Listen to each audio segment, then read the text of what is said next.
Hi effect lovers, welcome back to my channel. Video को start करने से पहले अगर अभी तक आप में से किसी ने मेरे चैनल को सब्सक्राइब नहीं किया है तो प्लीज़ चैनल को सब्सक्राइब, वीडियो को लाइक और नीचे कमेंट करते हुए ज़रूर बताइएगा कि आज का ये पार्ट आप लोगों को कैसा लगा। इसके अलावा अब बारी आ चुकी है आप सभी से माफ़ी मांगने की क्योंकि बहुत दिनों से लगभग 5 से 6 दिन हो चुके हैं मैंने कुछ भी अपलोड नहीं किया है और बहुत सारे लोगों के तो इंस्टाग्राम में पर्सनल मैसेज भी आ चुके थे कि कहीं आपकी हेल्थ वगैरह तो ठीक है या मतलब कोई और इशू। तो पहली बात तो मैं आप लोगों को बता दूं, एक्चुअल में मुझे पता तो था बीच में गैप हो जाएगा, लेकिन हाँ मुझे इतना नहीं लगा था कि 5 से 6 दिन का हो जाएगा। 2 दिन का होगा ये तो मैं जानती थी, क्योंकि मेरे एक भाई की शादी हुई थी और उनका रिसेप्शन यहीं पे था। लेकिन शादी जिस दिन घर पहुंची थी और उसके बाद रिसेप्शन, ये 2 ही दिन हो रहे थे। मुझे लगा था कि शायद 2 ही दिन में सब कुछ कंप्लीट हो जाएगा, बट शायद शादी में मैं कुछ ज़्यादा ही केयरलेस हो चुकी थी। वैसे ऐसा मुझे लगता है, लेकिन मैंने पूरा ध्यान तो दिया था खुद पे, लेकिन फिर भी पता नहीं कैसे मेरी तबीयत ख़राब हो गई थी, जिसकी वजह से मैं लगभग 2 से 3 दिन तो बिस्तर में ही पड़े रही। और आज जाके मैं थोड़ा बहुत ठीक हो पाई हूँ। तो मुझे लगा कि मुझे आप लोगों को और ज़्यादा इंतज़ार ना करवाते हुए अब रिकॉर्डिंग कर ही लेनी चाहिए। और जिन्होंने इंस्टाग्राम पे मुझे मैसेज किया था, मैं सॉरी बोलना चाहूँगी उनको भी कि मैंने उन लोगों को रिप्लाई नहीं किया। उसका रीज़न ये है कि मुझे टाइपिंग करना बहुत गंदा लगता है और मुझे लगता है कि उन्हीं के मैसेज देख देख के मैंने यहाँ पे आप लोगों को अब वीडियो के लिए इंतज़ार करवाना और ठीक नहीं समझा। इसके लिए मैं आज रिकॉर्डिंग तो कर रही हूँ, बट अगर मेरी वॉइस में कुछ ऊपर नीचे हो जाए तो प्लीज़ एडजस्ट कर लीजिएगा। और अगर नहीं भी करते हैं तो भी आप लोगों के पास कोई और ऑप्शन नहीं है, क्योंकि आज मेरी वॉइस ऐसी ही रहने वाली है। मैं कोशिश तो करूँगी अपनी वॉइस को पूरी क्लियर रखने की। अगर नहीं हो पाया फिर भी मैं दोबारा से माफ़ी मांगती हूँ। जो होने वाली मिस्टेक्स हैं उनके लिए पहले से ही माफ़ी मांगती हूँ। तो चलिए इस बकवास को यहीं पे ख़त्म करते हुए आज के इस पार्ट को, यानी कि all the troubles is only because of heart के लास्ट पार्ट को स्टार्ट करते हैं। हाँ, आज का पार्ट लास्ट होगा, तो चलिए इसको स्टार्ट करते हैं। लास्ट पार्ट में हमने देखा था कि वेन सेक्ट में जितनी भी शादियाँ होनी थी वो हो चुकी थी। वेन चाओ और वेन शू की शादी नहीं होने वाली है, क्योंकि उनके लिए मेरे पास कोई पार्टनर नहीं है, इसलिए उन लोगों की शादी नहीं होने वाली है। अगर आप लोगों को लगे कि कोई पार्टनर है तो उनके लिए मैं कोई नया एक बोनस पार्ट बना सकती हूँ, लेकिन मेरे नज़र में अभी तक मुझे उनके लिए कोई पार्टनर नहीं मिला है। तो उन दोनों की शादी तो फिलहाल नहीं होने वाली। और ये लास्ट पार्ट है, तो नेक्स्ट पार्ट में मुझे नहीं लगता कि नेक्स्ट पार्ट कोई बनेगा।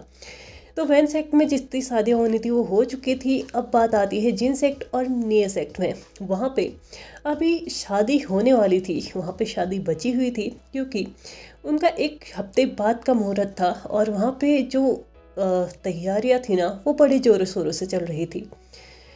उस सेक्ट में तैयारियों के साथ साथ सारे के सारे सेक्ट में बहुत आदर और सम्मान के साथ सभी सेक्ट को वहाँ पे इनविटेशन भी भेजा जा रहा था। इस बार सिर्फ इनविटेशन सेक्ट के मेन मेंबर्स को ही नहीं था, बल्कि सेक्ट में जितने भी लोग हैं, चाहे वो कोई सैनिक है, स्टूडेंट हैं, टीचर्स हैं या कोई नौकर ही क्यों ना हो, हर किसी को वहाँ पे इनविटेशन दिया गया था। हालांकि वो बात अलग है कि सभी को वहाँ लेके जाना पॉसिबल नहीं है, लेकिन फिर भी जिन सेक्ट ने और निये सेक्ट ने दोनों ने ही मिलके सभी सेक्ट के, यानी कि जो बड़े सेक्ट थे उनको ही सारे के सारे सेक्ट के साथ, मतलब जितने वहाँ पे लोग थे ना उनके साथ उनको इनविटेशन दिया था। छोटे सेक्ट को तो बस मेन जो उनके मेंबर्स थे उन्हीं को इनवाइट किया हुआ था। तैयारियां बहुत ज़ोर शोर पे थी। इधर नेमिंग जो बहुत ज़्यादा खुश थी कि फाइनली वो उसको अपनी लाइफ में लेके आने वाला है, जिसको पाने के सपने न जाने उसने कब से देखे थे। हो सकता है जब से उसने प्यार शब्द को समझा था तब से उसने सिर्फ नियमिंग जी को अपनी लाइफ में देखा था, लेकिन मैंग्याओ को अपनी लाइफ में देखा था। लेकिन मैंग्याओ बेचारा, जब तक उसका दिल नहीं टूटा उसने नियमिंग जी की तरफ देखा ही नहीं। और जब देखा तो उसको लगा कि शायद अभी तक वो गलत इंसान के पीछे भाग रहा था, क्योंकि जिस इंसान के पीछे वो भाग रहा था वो तो उसका कभी था ही नहीं। और इस वक्त तो जिसके पास जा रहा है वो 100% टो टू हेड उसी का है, पूरा का पूरा उसी का है, और उसके अलावा किसी और का कभी होने वाला भी नहीं है। इस बात पे नियमिंजू के साथ साथ मैंग्याओ भी बहुत ज़्यादा खुश था, क्योंकि मैंग्याओ ने जहाँ पे अपने आप को सिचेन के लिए एक कॉन्किवान की तरह खुद को देख लिया था, लेकिन यहाँ पे वो उसकी रानी बन के रहेगा। वो उसके सेक्ट की मतलब उसका एक रुतबा होगा, और साथ ही साथ एक ऐसा इंसान जो उससे पूरे दिल से प्यार करता है, वो इंसान उसको मिलने जा रहा है। तो ऑफकोर्स सी बात है, ने मिंगजू के साथ साथ मेंग्याओ को भी ने मिंगजू से प्यार होना तो बनता है। ने मिंगजू तो पहले ही उसके प्यार में पागल है। दोनों ही ये दिन बड़ी ही मुश्किल से गुजार रहे थे। ऐसा लग रहा था न जाने इस दिनों को वो अपनी उंगलियों में कितने बार गिन चुके थे। दिन में 10 बार वो अपनी उंगलियों में इन दिनों को गिनते थे, जैसे कि 5 6 ऐसे गिनते गिनते फाइनली उनका ये इंतज़ार ख़त्म हो चुका था, और शादी से पहले दिन का आज दिन आ चुका था। शादी का दिन नहीं आया था, शादी के पहले दिन का दिन आया था, और लगभग सारे के सारे सेक्ट के मेंबर्स वहाँ पे पहुँच चुके थे। लेकिन ने मिंगजू और मेंग्याओ दोनों को ही अभी थोड़ा इंतज़ार तो करना पड़ेगा, क्योंकि बड़े बुजुर्ग के मुताबिक या उनके हिसाब से शादी से पहले लड़का और लड़की, या ये कहो कि जिनकी शादी होने वाली है, वो एक दूसरे को नहीं देख सकते। और इसी के अकॉर्डिंग ने मिंगजू और मेंग्याओ भी अभी अपने आपस में एक दूसरे को नहीं देख सकते। इसलिए एटलीस्ट उन्हें एक दिन तो और वेट करना होगा। लेकिन वो दोनों वेट कर पाएंगे? शायद नहीं, क्योंकि इंतज़ार करना किसी को पसंद नहीं आता, और वो भी तब जबकि मंजिल ऑलमोस्ट उनके करीब हो। जिस इंसान के लिए वो इंतज़ार कर रहे हैं, अगर वो लगभग उन्हीं के सामने हो तो वो इंतज़ार क्यों करे। और वैसे भी कौन सी बड़ी आफत आ जाएगी अगर वो शादी से पहले उन दोनों एक दूसरे को देख भी लेंगे तो। यही बात को अपने दिमाग में रखते हुए फाइनली उन दोनों ने ही डिसाइड किया कि जब सभी लोग सो जाएंगे तो जाके वो दोनों मिल सकते हैं।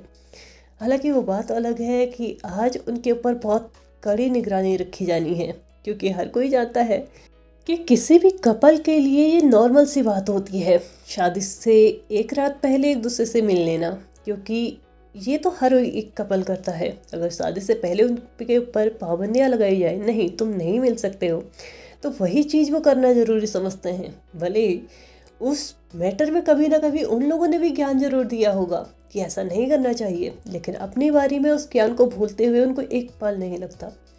इसलिए आज उनके कमरों के बाहर बहुत कड़ी निगरानी रखी गई थी, बहुत कड़ी पहरेदारी भी थी। लेकिन उन लोगों को कैसे ना कैसे तो मिलना था, और वो बहुत ज़्यादा कोशिशें भी करने लगे थे। कभी वो बाहर आने की कोशिश करते इस बहाने से कि उन्हें हवा लेनी है, ताज़ी हवा लेनी है, तो पहरेदारों के पीछे पीछे चलते हुए बोलते हम भी आपके साथ चलेंगे, हमें यह आदेश मिला है। तो कभी वो लोग बोलते कि हमें बस एकांत में रहना है, तो पहरेदार बोलते ठीक है, हम थोड़ा दूर जाके खड़े हो जाते हैं। इस बात से ने मिंगजू के साथ साथ मेंग्याओ भी इतना परेशान हो चुका था ना कि वो फाइनली उन्हें वहाँ से भगाने के लिए अपनी तलवार निकालने को तैयार था। लेकिन वो अभी ऐसा नहीं कर सकता था, क्योंकि अगर उसने ऐसा किया तो उनके पूरे के पूरे सेक्ट में अभी जो शांति बनी हुई है ना, इस वक्त जितने भी लोग सोए हुए हैं ना, वो एक पल में उठ जाने हैं। और अगर वो उठ गए तो पहरेदार को तो वो बेवकूफ़ भी बना सकते हैं, लेकिन उन लोगों को कैसे बेवकूफ़ बनाएंगे। इसलिए अभी उसने चुप्पी साधना सही समझा। उसके बाद भी उसने बहुत सारे तरीके अपनाए, बहुत सारे अपने आइडियाज़, अपने खुरापाती दिमाग से न जाने कितने कितने आइडियाज़ निकालने की कोशिश की। लेकिन इस आइडिया को मतलब काम करते करते करते सुबह हो चुकी थी, और अब मिलने का टाइम भी जा चुका था, क्योंकि लगभग 5 बज चुके थे, और लैन सेक्ट के जितने भी मेंबर्स उस सेक्ट में थे उनके उठने का टाइम हो चुका था। सभी लोग उठ चुके थे। लैन सेक्ट से इस बार लैन वांगजी और विंग नहीं आए थे, क्योंकि विंग प्रेग्नेंट था और उसके लिए इतना लंबा सफ़र बिल्कुल भी सही नहीं रहता। इसलिए विंग और लान वांगजी दोनों ही अपने घर पे ही थे, यानी कि लैन सेक्ट में ही थे। लेकिन बाकी सभी लोग आए हुए थे। जैन चैंग भी अपने बेबी के साथ आया हुआ था, और बेबी की पूरी अच्छे से ध्यान रखे जाने के बाद ही वहाँ पे आया था। उसको किस तरीके से प्रोटेक्ट करना है, कैसे उसको रखना है, और कैसे उसका ध्यान रखना है, हर एक चीज़ को मद्देनज़र रखते हुए ही वो वहाँ पे आया था। उन दोनों की कोशिशें तो फेल हो चुकी थी और सुबह भी हो चुकी थी, और फाइनली लैन सेक्ट वाले भी उठ चुके थे। तो अब उनकी कोशिश करने का तो कोई फ़ायदा ही नहीं था, क्योंकि लैन सेक्ट वाले एक ऐसे सेक्ट वाले हैं जो इन चीज़ों को और भी ज़्यादा मानते हैं। अगर उनमें से किसी ने भी उन दोनों को ऐसी हरकतें करते हुए देख लिया ना तो शायद शादी 2 साल और पोस्टपोन हो जाती। इसलिए किसी और को और ज़्यादा मौका ना देते हुए उन्होंने अपने अपने कमरे में जाना ही सही समझा। इतनी कोशिशें करने के बाद, पूरी रात भर अंदर बाहर घूमते रहने के बावजूद भी उन दोनों को एक दूसरे की झलक एक बार भी देखने को नहीं मिली। हाय रे ये किस्मत। लेकिन इंतज़ार तो हर किसी का ख़त्म होता है। हाँ, किसी के इंतज़ार का फल सही आता है तो किसी का बुरा आता है, लेकिन इंतज़ार ख़त्म हर किसी का होता है। वैसे ही इन दोनों का भी हुआ था और फाइनली वो पल आ चुका था जिस पल में इन लोगों की शादी होनी थी। पूरे के पूरे जिन सेट को इतने प्यार से सजाया गया था, इतने अच्छे तरीके से, पूरे के पूरे लाल पर्दों से, लाल फूलों से, लाल कर्टन से, लाल कारपेट से, न जाने सारे के सारे महल को ना ऐसा बना दिया गया था कि मानो इन दीवारों पे सिर्फ लाल पेंट हुआ था। भले ही वहाँ पेंट नहीं हुआ था, वहाँ कर्टन्स थे, लेकिन फिर भी वो लाल रंग आज इतना सुंदर लग रहा था ना कि मानो इस वक्त ऐसा लग रहा था कि न जाने किस जगह पे वो आ चुके हैं। एक ऐसी जगह पे जहाँ पे एक महल की दीवारें तक उन्हें ब्लेसिंग्स दे रही हैं। ऐसा लग रहा था कि वहाँ पे लटके हुए जो कर्टन्स थे ना, वो उनकी इस खुशी में झूम रहे थे।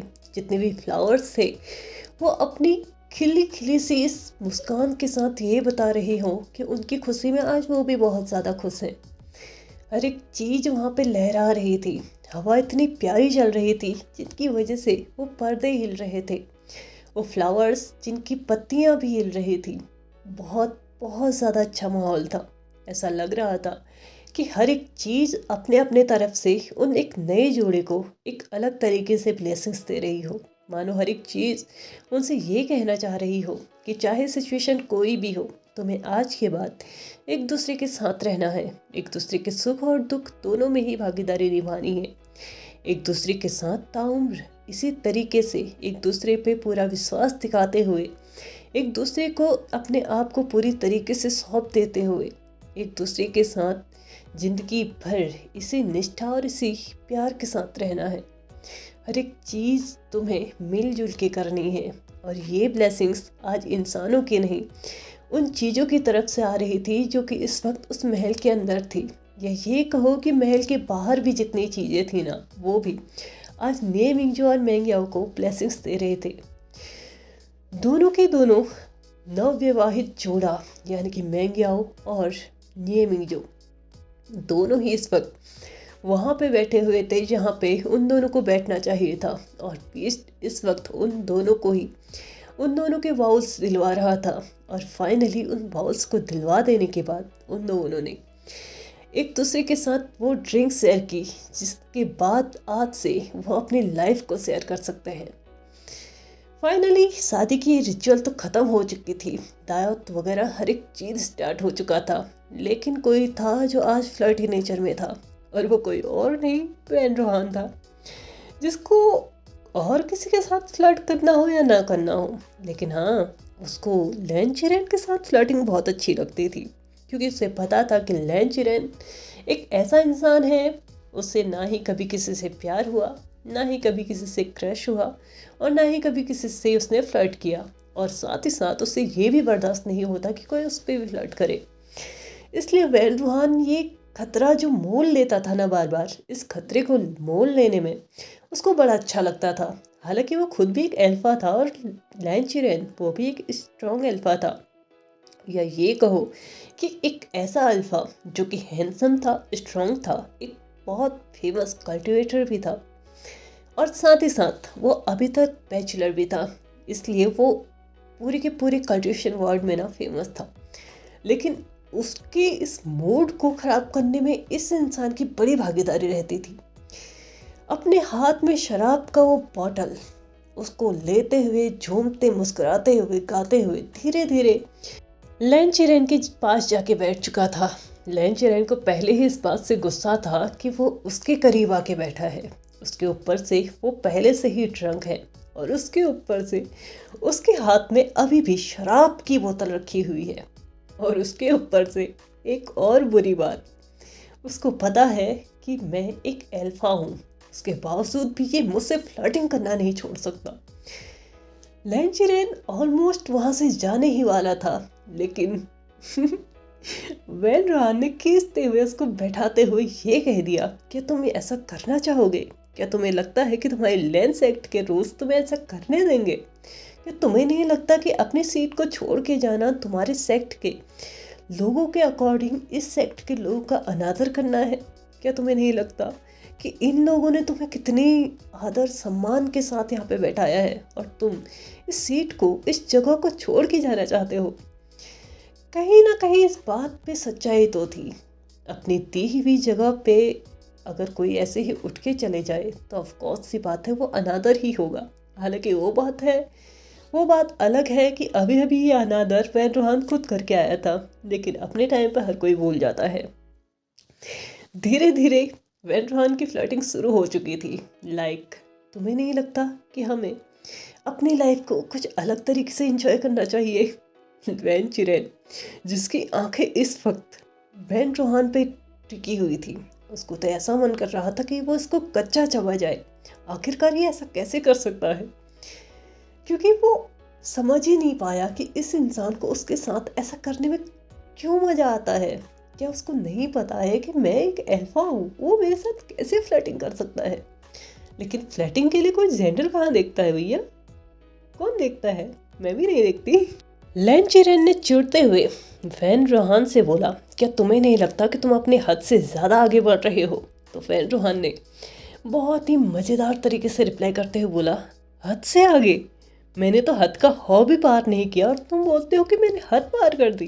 खैर, मुझे लगता है कि मुझे अपनी बातें कंटिन्यू करनी चाहिए। मेरे तो जितने की शादी होनी थी हो चुकी है।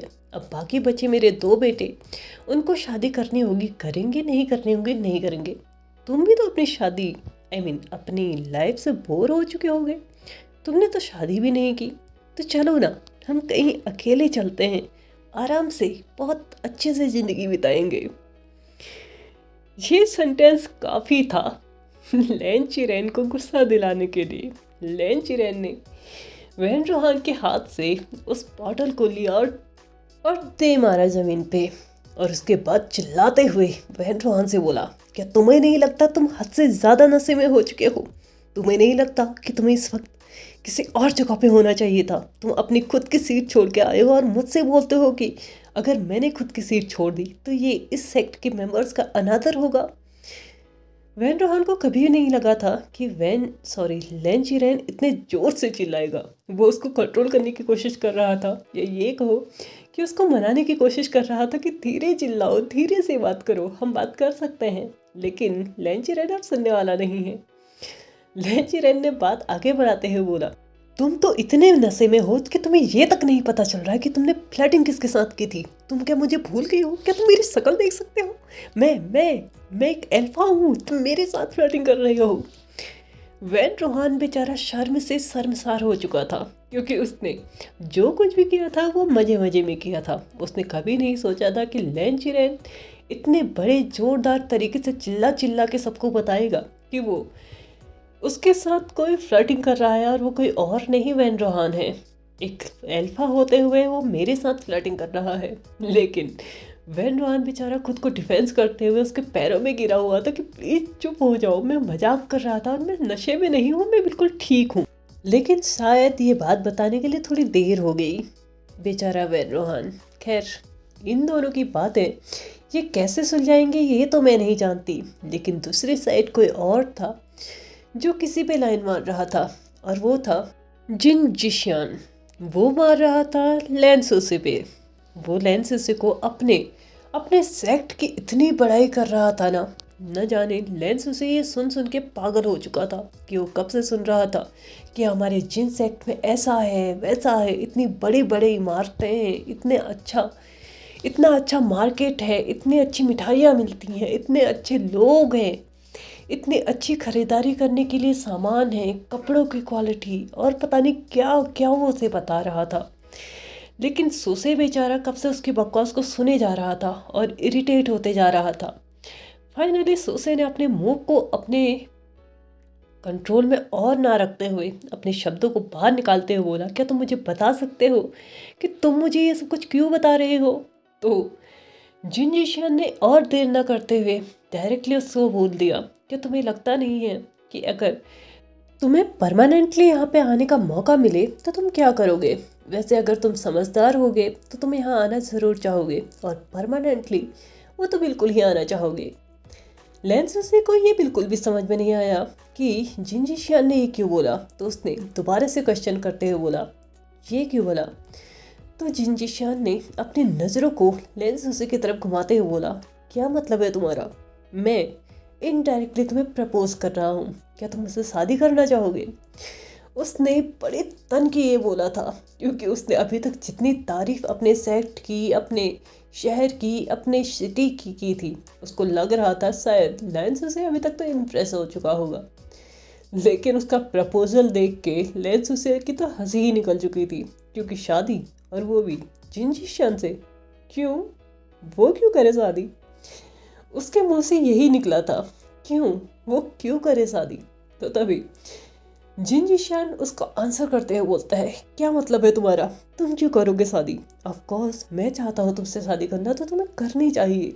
और तुम्हें नहीं लगता कि इससे अच्छा प्रपोजल तुम्हें नहीं मिल सकता? अगर मैंने यहाँ पे किसी भी सेक्ट के मेंबर को बोल दिया ना कि मुझे उसके सेक्ट के किसी भी एक मेंबर से, किसी भी एक ओमेगा से शादी करनी है, तो यहाँ पे जितने भी सेक्ट है ना, वो सभी अपने बच्चों को मेरे सामने खड़ा कर देंगे। यहाँ पे मेरे सामने हजारों लोग खड़े होंगे।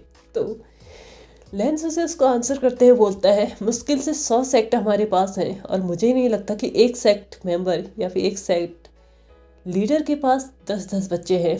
तो तुम्हारे सामने 1000 तो बिल्कुल नहीं हो सकते, क्योंकि अगर 10 बच्चे होंगे तो भी उनमें से कुछ हद तक तो अल्फा होंगे, और तुम पहले से ही अल्फा हो, तो तुम अल्फा से शादी करने नहीं वाले हो। और रही बात ओमेगा की, हर कोई ओमेगा भी नहीं हो सकता, और ज़रूरी नहीं है कि हर सेक्ट में 10-10 बच्चे हों। तो ये कहना तो छोड़ दो कि यहाँ पे 1000 लोग खड़े हो जाएंगे। यहाँ पे मुश्किल से 2 लोग भी खड़े नहीं हो सकते। अगर तुम चाहो तो कह सकते हो, ट्राई कर सकते हो तुम, कोई हर्ज नहीं है कोशिश करने में। लेंसुसे ने ये बड़े ही इतराते हुए यहाँ पे बोला था, क्योंकि उसको पता था कि 1000 तो क्या 10 लोग भी जिनजिशियान के आगे खड़े होने वाले नहीं हैं। जिनजिशियान को भी ये पता था कि अगर वो इस वक्त ऐसा कोई अनाउंसमेंट करता है तो ऑफकोर्स सी बात है, यहाँ पे कोई भी नहीं आने वाला। हाँ, उसकी फैमिली के एंड से ऐसे कोई अनाउंसमेंट होगी तो शायद कुछ लोग होंगे जो अपनी शादी जिन सेक्ट में मतलब अपने बच्चों की शादी जिन सेक्ट में करवाना चाहते होंगे। लेकिन हाँ, अगर बात रही 1000 की, तो वो भी जानता था कि 1000 लोग तो नहीं आने वाले। जिनजिशियान अपने सपनों में खो चुका था, अपने थॉट्स में खो चुका था। दूसरी तरफ लेंसुसे, वो इस वक्त जिनजिशियान की बात को थोड़ा सा सीरियसली ले रहा था, क्योंकि लेंस एक्ट में वो शादी कर नहीं सकता, क्योंकि वो खुद लेंस एक्ट से है। और अगर लेंस एक्ट के पास कोई पावरफुल सेक्ट है, ये कहो कि बहुत अमीर सेक्ट है, तो वो जिन सेक्ट ही है। और जिन सेक्ट का सेकंड प्रिंस वो लांसो से ही है, सॉरी जिनजिशियान ही है। तो ऑफकोर्स सी बात है, ये प्रपोजल इतना बुरा भी नहीं होगा। और वैसे भी इसमें ज़्यादा कोई कमी नहीं है, बस ज़्यादा बोलता है। और अगर एक बार मैं इसकी लाइफ में आ गया तो इसको कम बोलना मैं सिखा ही दूंगा। तो तभी अपने थॉट वर्ड से बाहर निकलते हुए लेंस उसे जिनजिशियान से पूछता है, वैसे अगर तुम मुझसे शादी करना चाहते हो तो क्या तुम मेरे लिए कुछ कर सकते हो? तो तभी जिनजिशियान लेंस उसे की तरफ देखते हुए बोलता है, क्या मतलब है, क्या मैं तुम्हारे लिए कुछ कर सकता हूँ? तो तभी लेंस उसे आंसर करते हुए बोलता है, ऑफ कोर्स मैं चाहता हूँ तुम मेरे लिए कुछ करो, तभी मैं तुमसे शादी करूँगा। लेंस उसे की ये बात सुनते ही जिनजिशियान आंसर करता है, क्या करना है तुम्हारे लिए? लेंस उसे आंसर करते हुए बोलता है, बस थोड़ा कम बोलना है, खुद की तारीफ और अपने सेक्ट की तारीफ थोड़ी कम करनी है। क्या तुम कर सकते हो? जिनजिशियान के लिए थोड़ा सा मुश्किल था, लेकिन शादी करनी भी ज़रूरी थी। एक अच्छा खासा ओमेगा मिल रहा है, तो क्यों ना करे बोला। ठीक है, मैं ये कर सकता हूँ। तब जाके लेंस उसे ने आंसर करते हुए बोला, वैसे तुम्हारा प्रपोजल इतना भी बुरा नहीं है, मैं शादी के लिए तैयार हूँ, लेकिन मैं चाहता हूँ कि हमारी शादी में हर कोई शामिल हो, इसलिए हमें कुछ महीनों तक इंतज़ार करना होगा।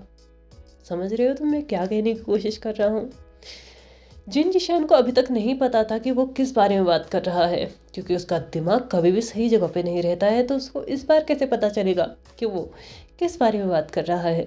तो लेंस उसे ने उसको समझाते हुए बोला कि वो चाहता है कि सभी लोग यानी कि लान वांगजी और विंग वो दोनों भी उसकी शादी में शामिल हो, क्योंकि इस वक्त विंग प्रेग्नेंट है और प्रेग्नेंट होने की वजह से वो अच्छे से उसकी शादी को एंजॉय नहीं कर पाएगा और लान वांगजी उसके पीछे पीछे घूमता रहेगा, जिसकी वजह से वो भी इस शादी को अच्छे से एंजॉय नहीं कर पाएगा। तो मैं नहीं चाहता कि हमारी शादी में कोई भी इंसान आराम से बिल्कुल थका हारा बैठा हो। मैं चाहता हूँ कि हर कोई एंजॉय कर रहा हो और साथ ही साथ हम दोनों को बहुत अच्छे से ब्लेसिंग्स भी दे रहे हो। तो इस बात पे जिन जिशान आंसर करते हुए बोलता है, मुझे नहीं लगता इसमें कोई बहुत बड़ी प्रॉब्लम है।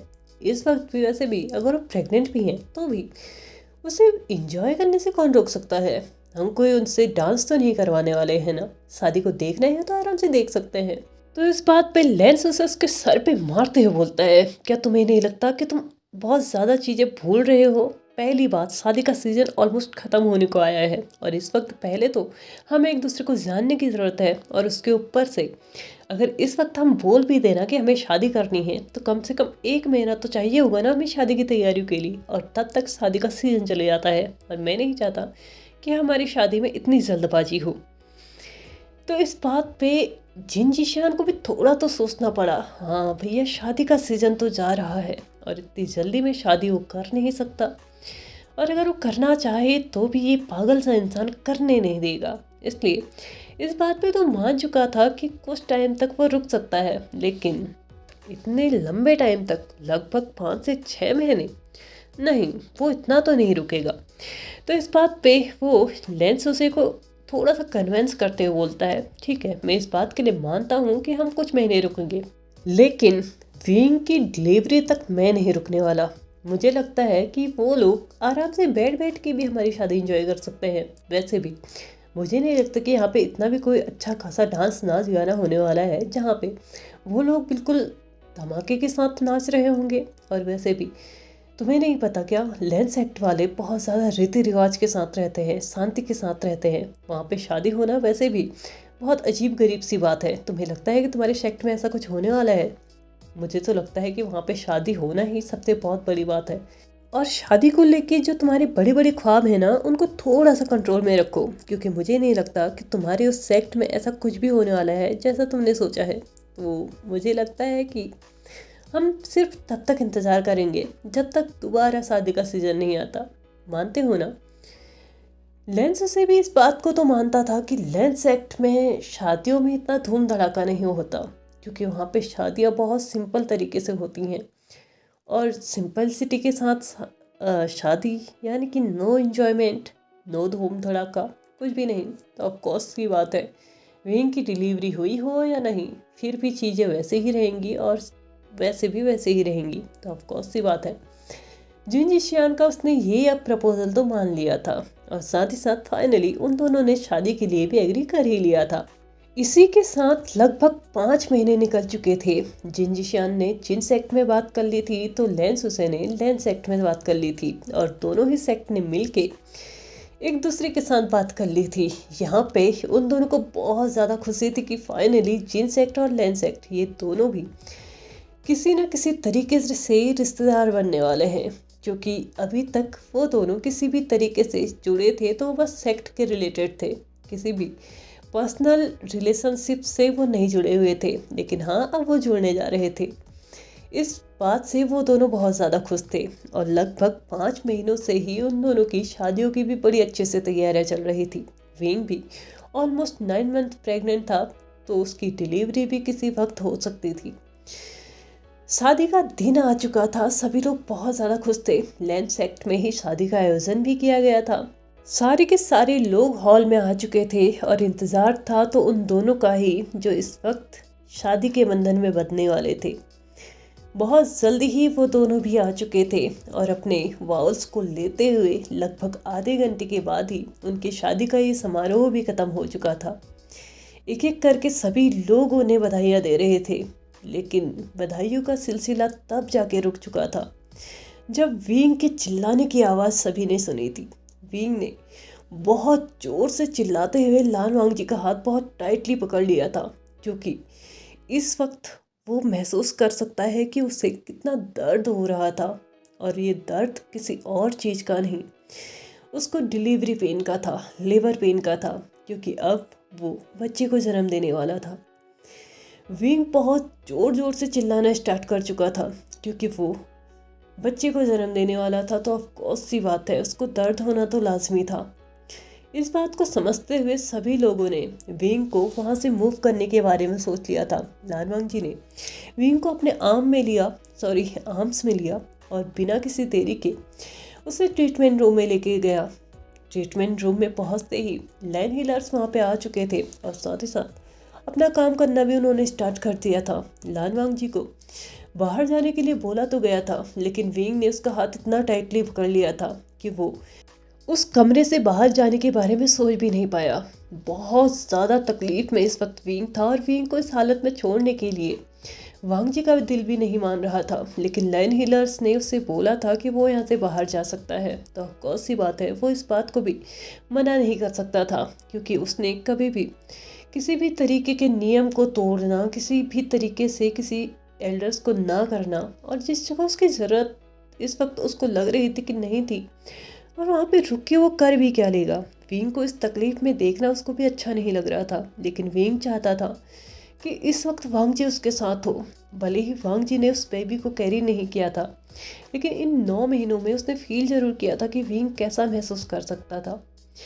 विंग का ध्यान रखना, विंग को हर एक चीज़ उसको उसके तरीके से देना, उसके हर एक चीज़ का ध्यान रखना, छोटी सी छोटी चीज़ों का तक उसने ध्यान दिया था। अब कौन सी बात है, एक पिता बनने की सारी जिम्मेदारियां उसने निभाई थी, लेकिन विंग ने भी कोई कसर नहीं छोड़ी थी।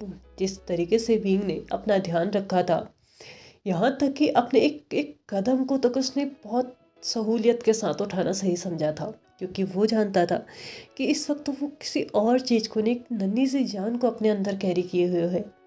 अगर वो इस वक्त केयरलेस होता है तो उसके बेबी पे असर पड़ेगा, जिस बेबी के लिए उसने न जाने कितने टाइम से सपने देखे हैं।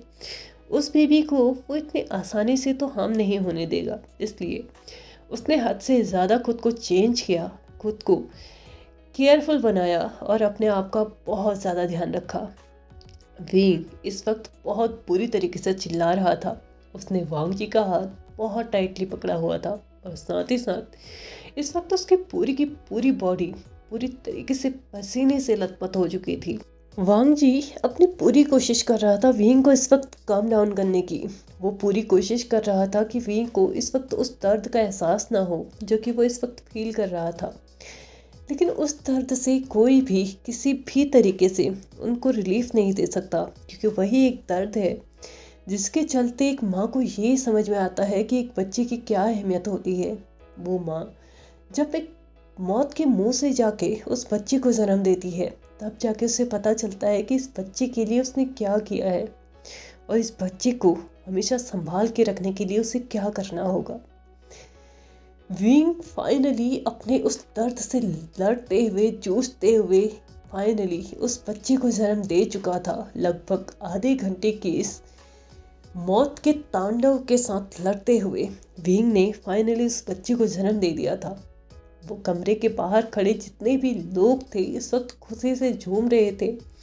जिस वक्त उन्होंने उस बच्चे की रोने की, चीखने की, चिल्लाने की आवाज़ें सुनी थी, क्योंकि वो बच्चा अभी अभी एक ऐसी दुनिया से निकल के आया था जहाँ से वो अभी तक बहुत ज़्यादा गर्माहट फील कर रहा था, लेकिन अचानक से एक ऐसी दुनिया में आ चुका था जहाँ पे उसे बहुत ठंड महसूस हो रही थी। इसलिए उसका रोना तो लाजमी था।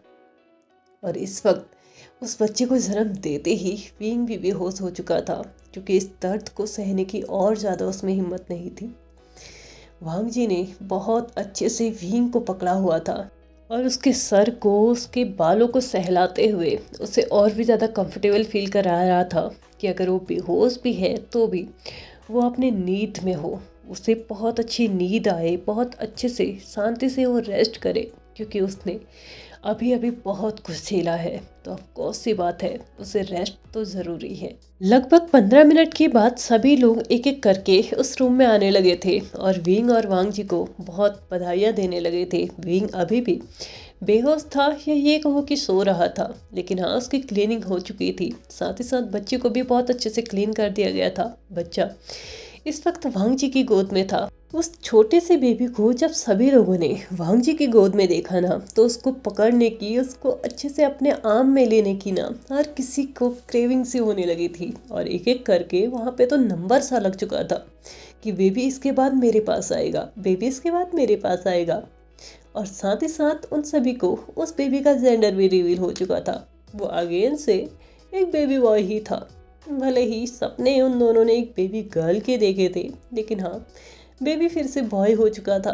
उन दोनों ने कभी भी नहीं सोचा था कि उन दोनों को फिर से एक बॉय चाहिए, क्योंकि बॉय तो पहले से ही लैन सिचेन और जेन चेंग के पास है। तो यहाँ पे इस वक्त एक बेबी गर्ल की ज़रूरत थी, लेकिन नहीं, भगवान कहाँ देंगे वो जो हमें चाहिए।